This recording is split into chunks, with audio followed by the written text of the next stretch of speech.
السلام عليكم ورحمة الله تعالى وبركاته. halkani waa Garaad TV qodobada aad xilligan daawan doontaan waxa kamida wararkii ugu dambeeyay ee Jubbaland. Axmed Madoobe oo waqti kooban u qabtay inay uga soo baxaan deegaanada maamulkaasi. ciidamada ay daabushay dawladda Soomaaliya isagoo geesa kalena ka hadlay arrimaha xasaasiya way kamid yihiin lacag malaayiin dollar ah oo loo soo bandhigay una hanjabay Elias Badal Gabose oo isaguna dhawaan sheegtay madaxweynaha Jubbaland. halka dhinaca kalena dawladda Soomaaliya ay ka soo dajisay magaalada Muqdisho ciidankii iska dhiibay daraawiishta Jubbaland. madaxweynaha Soomaaliya Xasan Sheekh Maxamuud oo qodbad xasaasiya ka jeediyay shir ka dhacay magaalada Caruushe ee dalka Tanzania. muxuu uga hadlay shirkaasi madaxweynuhu wararkeena ayaad ku daawan doontaan.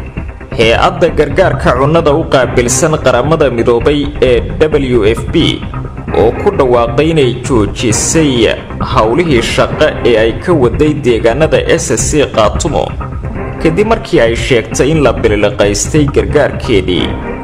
ra'iisul wasaare Xamse Cabdi Barre oo ka dalbaday ganacsatada iyo waxgaradka beesha ogaadeen inay la saftaan dawladda Soomaaliya kana soo horjeestaan hogaamiyaha Jubbaland ee dib isku doortay Axmed Madoobe iyo dawladda federaalka ee Soomaaliya oo si rasmi ah ugu gudbisay beesha caalamka qorshaheeda la xiriira doorashada ay dalka ka qabanayso ee nidaamka qof iyo codka.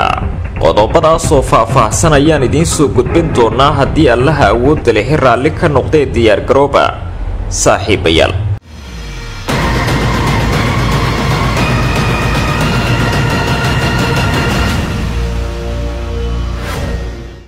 waxaanse ku xasuusinayaa haddii aad joogtid xilliga salaada soo guda waajibka alle ee ku saran dibna ugu soo laabo daawashada muuqaalkan. aynu ku bilowna Jubbaland ee hogaamiyaha waaranka loo jaray ee maamulkaasi Axmed Maxamed Islaan Axmed Madoobe ayaa qodbad xasaasiya ka jeediyay magaalada Kismaayo waxaana uu si adag uga hadlay khilaafka kala dhaxeeya dawladda federaalka ee Soomaaliya.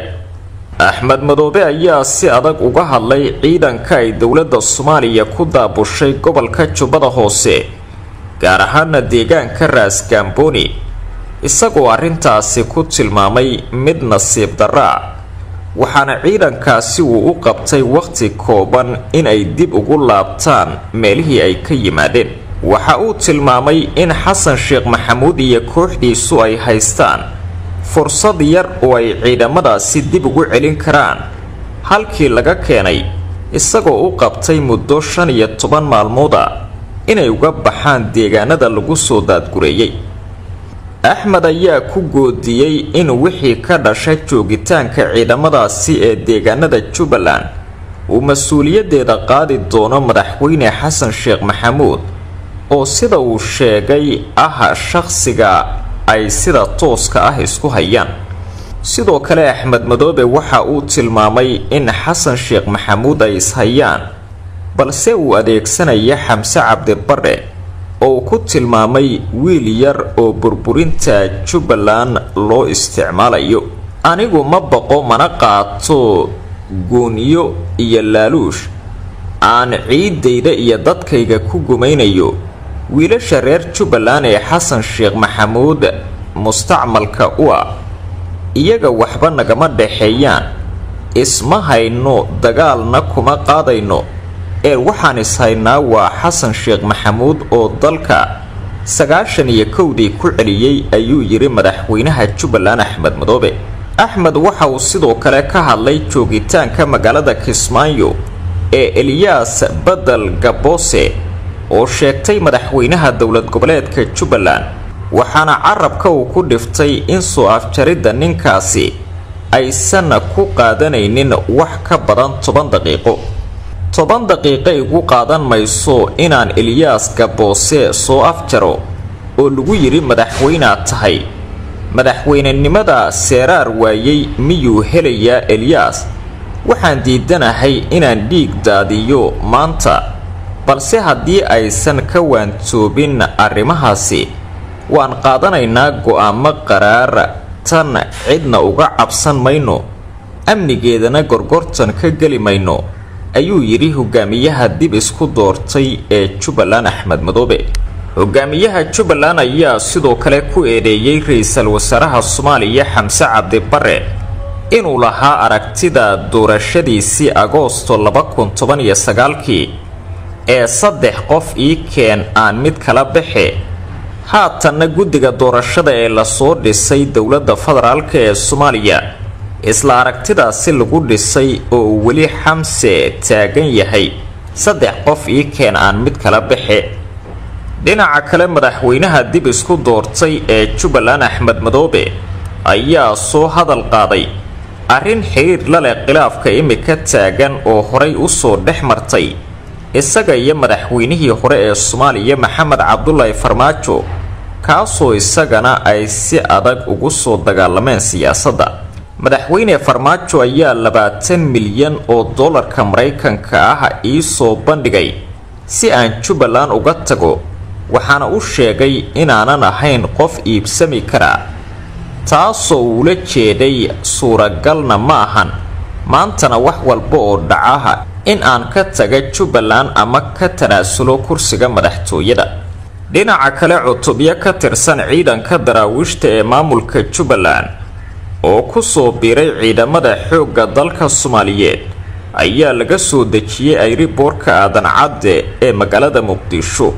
saraakiil sare oo ka tirsan dowladda federaalka ee Soomaaliya ayaa ciidankani ku soo dhaweeyay gegida dayuuradaha ee magaalada Muqdisho waxaana loo galbiyay goobihii loo qorsheeyay in la dejiyo ciidankaasi.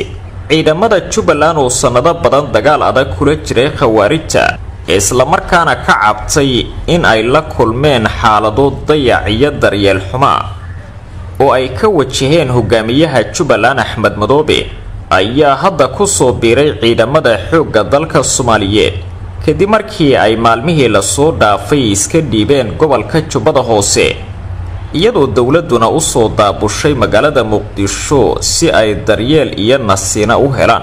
taliska ciidamada xoogga dalka Soomaaliyeed ayaa warbaahinta u xaqiijiyay in ciidankani lagu darayo xoogga dalka si halgankooda ay halkiisii uga sii wadaan una guutaan waajibaadka qaran ee horyaala.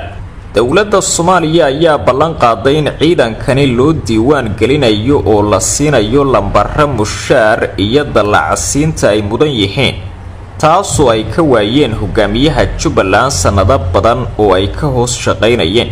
sidoo kale taliska ciidamada xoogga dalka ayaa warbaahinta u sheegay in ciidankani maalmo kadib iyagoo haysta xuquuqdooda dib loogu celinayo deegaanadii ay ka howlgali jireen ee Jubbaland si ay u gutaan waajibaadkooda qaran. dowladda Soomaaliya waxay sheegtay in ciidankani ay la wareegayaan saldhigyadii ay ka baxeen ciidanka howlgalka midowga Afrika ee ATMIS kuwaasoo la filayo in ay dalka faaruujiyaan dabayaaqada sanadkani 2024. dowladda Soomaaliya ayaana juhdi iyo dhaqaale ku bixisay sidii ay ciidankani u soo banayn lahaayeen garabka hogaamiyaha Jubbaland Axmed Madoobe maadaama oo haatan halkii ugu sarreysay ay gaadhay xiisada labada dhinac dowladuna ay doonayso in la soo xiro madaxweynaha Jubbaland Axmed Madoobe oo ay ku eedeysay dambiyo kala duwan oo ay ka mid tahay khiyaano qaran. dowladda Soomaaliya ayaana doonaysa in ciidanka ka soo goostay Jubbaland ay si degdeg ah u helaan daryeel iyo xuquuq ku filan iyadoo weli uu jiro shaki ah in ciidamada qaar ay weli daacad u yihiin hogaamiyaha Jubbaland Axmed Madoobe. halkaad sida tooska ah inooga daawanaysaan waa Garaa TV.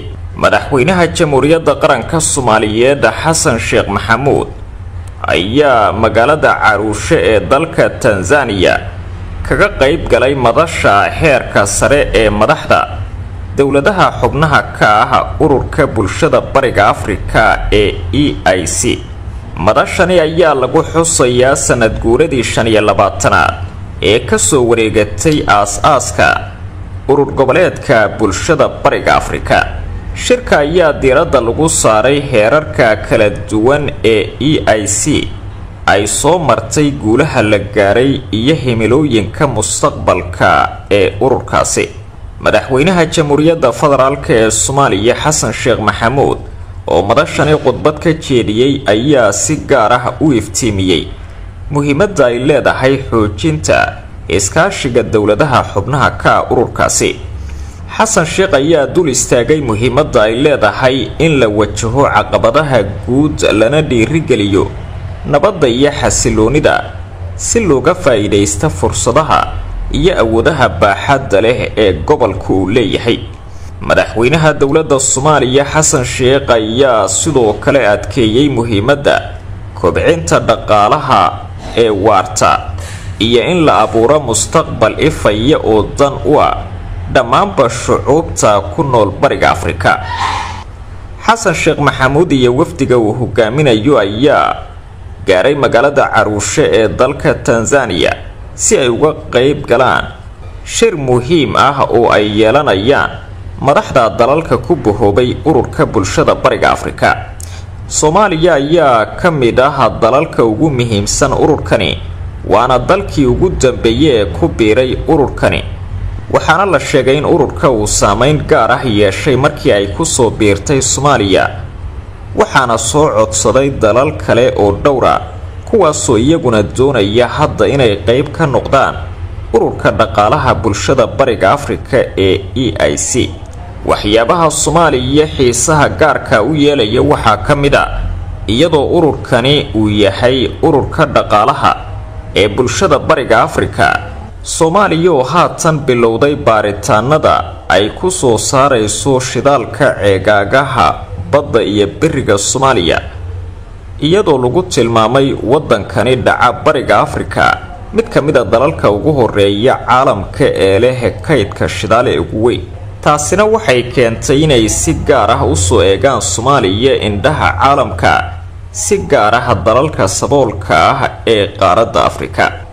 hay-adda cuntada adduunka ee hoos tagta qaramada midoobay magaceedana loo soo gaabiyo WFP ayaa shaaca ka qaaday inay hakisay dhammaanba howlihii gargaarka bini'aadanimo ee ay ka waday deegaanada SSC Qaatumo ka gadaal markii 95 metric tons oo raashina lagu dhacay magaalada Buuhoodle. hay-adda cuntada adduunka ee WFP ayaa bayaanka ay soo saartay ee hakinta gargaarka bini'aadanimo waxay la wadaagtay maamul goboleedka Puntland, iyadoo sheegtay inay quudin jirtay 51,530 ruux oo ku nool degmooyinka Buuhoodle, Laascaanood iyo Taleex ee SSC Qaatumo.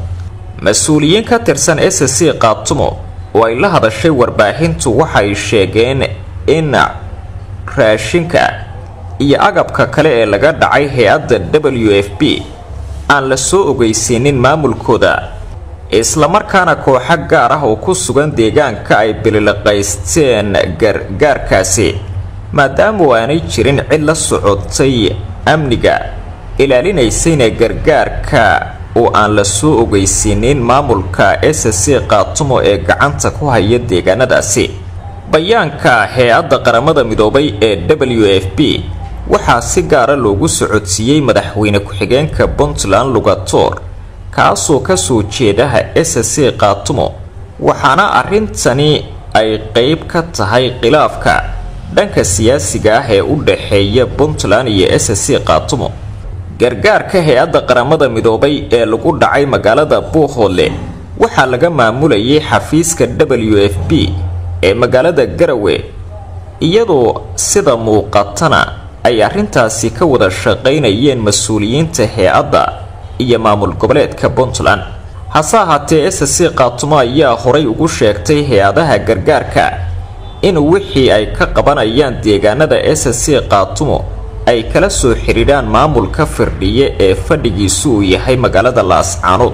xoga hoose oo warbaahintu heshay ayaana sheegaya in arrintani ay ku lug leeyihiin ciidamada SSC Qaatumo, iyadoo falkani loo sameeyay si loogu muujiyo hay-adaha caalamiga ah in amniga deegaanadaasi ay mas'uul ka tahay SSC Qaatumo, oo aanay jirin wax ka qoseeya Puntland. wasiiru dowlaha wasaaradda cadaaladda iyo arrimaha dastuurka ee xukuumadda Soomaaliya Elias oo magaalada Qaahiro uga qayb galay shirka afartanaad ee wasiirada cadaaladda Carabta ayaa kulan muhiim ah la qaatay xogayaha guud ee ururka jaamacadda Carabta Axmed Abulqayb. Ambassador Elias ayaa xogayaha guud uga warbixiyay horumarka Soomaaliya ay ku tallaabsatay gaar ahaan xaaladihii ugu dambeeyay ee dalka sida lagu sheegay bayaan ka soo baxay kulanka. Elias ayaa si gaar ah xogayaha guud Axmed Abulqayb uga warbixiyay qorshaha doorasho qof iyo cod ah isagoo u sheegay in baarlamaanku uu meel mariyay shuruucdii lagaba maarmaanka u ahayd qabashada doorashada dadweynaha iyo guddiga doorashooyinka. Elias ayaa bogaadiyay taageerada joogtada ah ee jaamacadda Carabtu ay la garab taagan tahay Soomaaliya gaar ahaan xilliyada adag. sidoo kale waxa uu danjiruhu ka codsaday xogayaha guud ee ururka jaamacadda Carabta in la sii wado taageerada Soomaaliya gacana laga siiyo dagaalka lagula jiro argagixisada. wasiiru dowlaha cadaaladda iyo arrimaha dastuurka ayaa carabka ku adkeeyay in Soomaaliya ay ka go'an tahay xoojinta xiriirka iyo wada shaqaynta ururka jaamacadda Carabta ayna ka faa'iideysanayso qobarada iyo aqoon-yahanka Carabta si loo hormariyo nidaamka bahda cadaaladda Soomaaliya. waxa uu kaloo yiri si loogu guuleysto dhamaystirka dastuurka qabyada ah si waafaqsan hal beegyada caalamiga xilli uu baarlamaanka Soomaaliya meel mariyay cutubyo uu muran badan ka dhashay. xogayaha guud ee ururka jaamacadda Carabta Axmed Abulqayb ayaa dhankiisa bogaadiyay kobaca iyo horumarka ay Soomaaliya ku tallaabsatay wuxuuna adkeeyay inay ka go'an tahay joogtaynta dadaalada ay dadka iyo dawladda Soomaaliyeed ku garab siinayaan. ra'iisul wasaaraha Soomaaliya Xamse Cabdi Barre oo ku sugan magaalada Nairobi ee caasimadda Kenya ayaa halkaasi kulamo kula yeeshay ganacsatada iyo waxgaradka beesha ogaadeen iyo mas'uuliyiin ka tirsan dawladda Kenya oo ka soo jeeda beesha xilli uu taagan yahay khilaafka adag ee u dhaxeeya Xamse Cabdi Barre iyo hogaamiyaha Jubbaland ee dib isku doortay Axmed Madoobe. ra'iisul wasaaraha oo jooga magaalada Nairobi ayaa kulamo albaabadu u xiran yihiin la qaatay mas'uuliyiin kala duwan ganacsato iyo waxgarad uu ka mid yahay agaasimaha guud ee sirdoonka Kenya Nuruddin Yusuf Haji iyo taliyaha ciidanka difaaca ee dalka Kenya.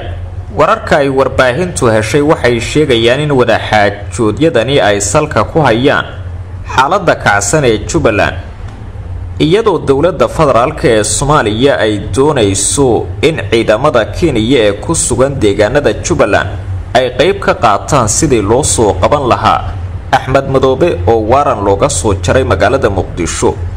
Kenya waxay sidoo kale ka cabsi qabtaa in khilaafka u dhaxeeya dawladda federaalka iyo maamulka Jubbaland oo fursad u abuuro kooxda argagixisada ah ee AS taasoo qatar weyn ku haysa gobolka.